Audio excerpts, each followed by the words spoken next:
අද අපි කතා කරන්න යන්නේ එකම එක සරල ක්‍රියාවකින්, ඒ කියන්නේ එක නාමයක් හිතේ තියාගෙන සජ්ජායනා කිරීමෙන් ලැබෙන්න පුළුවන් කියන අති විශාල ප්‍රයෝජන ගැන. ඒ තමයි අමිතාභ බුදුරදුන්ගේ නාමය. හැබැයි ඉතින් ඇත්තටම එහෙම පුළුවන්ද? නිකම්ම එක නාමයක් කියන එකෙන් කෙනෙක්ගේ මුළු ජීවිතයම කියන්නේ දෛවයම වෙනස් කරන්න පුළුවන්ද? මේක තමයි අපි අද හොයලා බලන්න යන ප්‍රශ්නේ.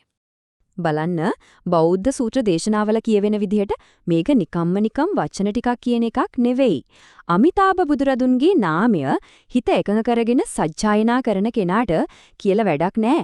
පැහැදිලි ලොකු ප්‍රයෝජන 10ක්ම ලැබෙනවා කියලායි කියන්නේ. ඉතින් මේ ප්‍රයෝජන දිගහැරෙන්නේ කොහොමද?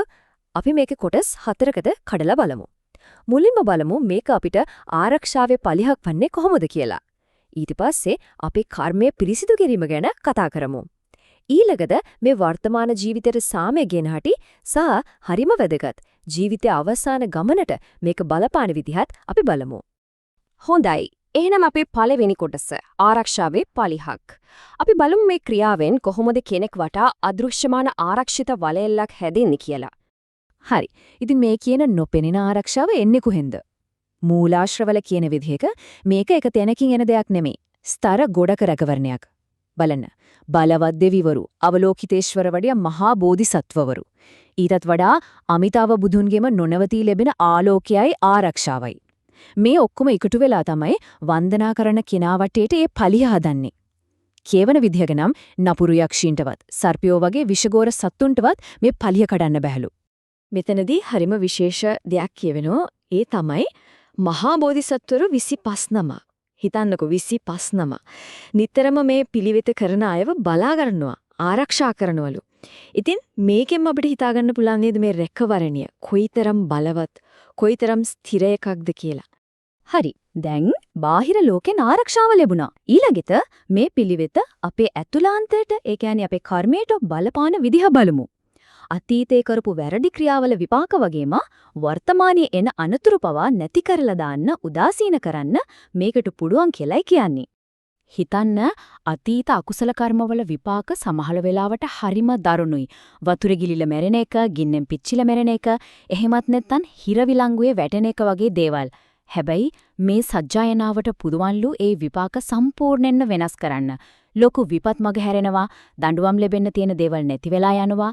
ඒ විතරක් නෙවෙයි, පුදුමම දේ තමයි පරණ භවවල හිටපු වෛරක්කාර ආත්ම පවා එයාය පලිගන්න එක නවත්තලා එයාලත් නිදහස් වෙනවලු.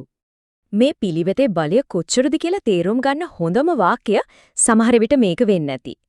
මූලාශ්‍රය කෙලින්ම කියනවා එක පාරක් අමිතාභ කියන නම හිතින් සජ්ජායනා කරනකොට කල්ප කෝටි ගණක කරපු අකුසල් නැති වෙලා යනවා කියලා. හිතා ගන්නවත් බෑ නේද? මේ එක ප්‍රකාශයෙන්ම අපිට තේරෙනවා මේකට දීලා තියෙන බලය කොයි වගේද කියලා. හොඳයි. අතීතේ කර්ම බරෙන් නිදහස් වුණාම මොකද වෙන්නේ? වර්තමානයේ සැහැල්ලු වෙනවා, සමකාමී වෙනවා. ඉතින් අපි දැන් බලමු මේක අපේ එදිනදා ජීවිතේට, ඒ කියන්නේ මේ මොහොතට කොහොමද බලපන්නේ කියලා. මේවා තමයි අපේ ජීවන තත්ත්වය ඇත්තටම උඩට ගන්න ප්‍රතිලාභ. මේක එකින් එකට සම්බන්ධ වෙලා යන ක්‍රියාවලියක්. ඒක පටන් ගන්නෙ හරිම සරල දෙයකින්. සුව නිින්දක්. හොඳට නිදාගත්තම උදේට ඇහැරෙන්නේ ප්‍රබෝධයෙන්. හිත සතුටින් සාමයෙන් පිරීලා. ඉතින් ඒ ඇතුළාන්ත සාමය එළියටත් පේන ගන්නවා. ශරීරයට ශක්තියක් එනවා, මුහුණ පැහැපත් වෙනවා. ඉතින් මේ හැම දෙයකම ප්‍රතිඵලයක් විදිහට අතගහන ඕනම වැඩක් සාර්ථක වෙනවා කියලායි කියන්නේ. මේ කොටසේ අන්තිම ප්‍රයෝජනය තමයි සමාජයත් එක්ක තියෙන සම්බන්ධය. මේ පිළිවෙත කරන කෙනාට අනිත් අයගෙන් නිතරම වගේ ගෞරවයයි උදව් උපකාරයි ලැබෙනවලු. මෙතන තියෙන විශේෂම කාරණය තමයි ඒ ලැබෙන ගෞරවය බුදු කෙනෙකුට දක්වන ගෞරවයට සමානයි කියලා කියන එක. හරි. අපි දැන් එනවා මේ විග්‍රහය වැදගත්ම උච්චතම අවස්ථාවට. ඒ කියන්නේ ජීවිතයේ අවසාන මොහොතේ, කියන්නේ මරණාසන්න මොහොතේදී ලැබෙන ප්‍රතිලාභය ගැන කතා කරන්න. මරණාසන්න මොහොතේ සිදුවෙන දේ පියවරෙන් පියවර විස්තර කරලා තියෙනවා. පළවෙනි දේ මරණය ගැන බයක් ඇති වෙන්නේ නැහැ. ඒ වෙනුවට යහපත් සිතිවිලිම හිතට එන්නේ. ඊළඟට හිතේ ලොකු ආසාවක් ඇති වෙනවලු අමිතාභ බුදුන්ගේ ඒ පිරිසිදු දේශය උපදින්න. අන්න ඒ විලාවට අමිතාභ බුදුරදුමුයි ඒ සුද්ධ පිරිසයි ඇවිත් තමන්ව පිළිගන්නවා දර්ශනය වෙනවලු. අන්තිමට ඒ පරම සුඛිත දේශය නැවත උපදිනවා. ඉතින් මොකද්ද මේ පරම සුඛිත දේශය කියන්නේ? ඇත්තට මේක නිකම්ම දිව්‍ය ලෝකයක් වගේ තැනක් නෙවෙයි. ඒක මේ ඉපදිමින් මැරෙමින් යන දුක්ඛිත ගමනෙන්, ඒ කියන්නේ සසරෙන් නිදහස් වෙලා අන්තිමට නිර්වාණය අවබෝධ කරගන්න පුරුවන් තැනක්. මේ මුළු විග්‍රහයම අවසන් වෙන්නේ හරිම ලස්සන කරුණාවන්ත ප්‍රාර්ථනාවකින්. ඒකෙන් මේ සම්පූර්ණ ඉගැන්වීමේ හරයම අපිට මතක් කරනවා. ඒ තමයි සියලු සත්‍යෝ දුකෙන් නිදහස් වෙලා අමිතාභ බුදුරජාණන් වහන්සේගේ සුඛවතී බුද්ධ දේශයේම ඉපදේවා. ඉතින් මේ හැමදේම ඇහුවට පස්සේ අපි හිතේ එක ප්‍රශ්නයක් ඉතුරු වෙනවා.